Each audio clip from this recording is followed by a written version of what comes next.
parents, je disais de prendre davantage leurs responsabilités parce que c'est aussi à eux que revient le devoir de protéger leurs enfants.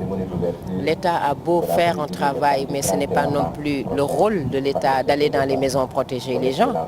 C'est à chaque parent de ne pas démissionner de ses enfants et de protéger les enfants.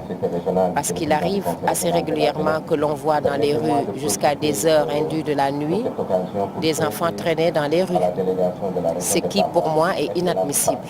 Un enfant d'un certain âge, à une certaine heure de la nuit, à partir de 19h ou 18h ou 19h, doit entrer dans la maison, se coucher parce que le lendemain il y a école normalement. Autre chose que je constate avec beaucoup de tristesse, c'est que dans la rue, il y a beaucoup de jeunes enfants qui traînent à n'importe quelle heure de la journée. Et quand on leur parle, ils n'arrivent même pas à manier la langue sénégalaise, la langue principale, la langue Wolof.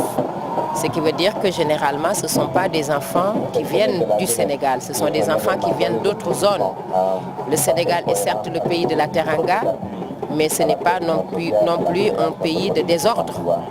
Certes, il y a l'intégration africaine avec les échanges et la libre circulation des biens et des services, d'où d'ailleurs l'importance pour l'État de protéger les populations, mais ça ne veut pas non plus dire laisser quiconque entrer quand il veut, où il veut, comme il veut.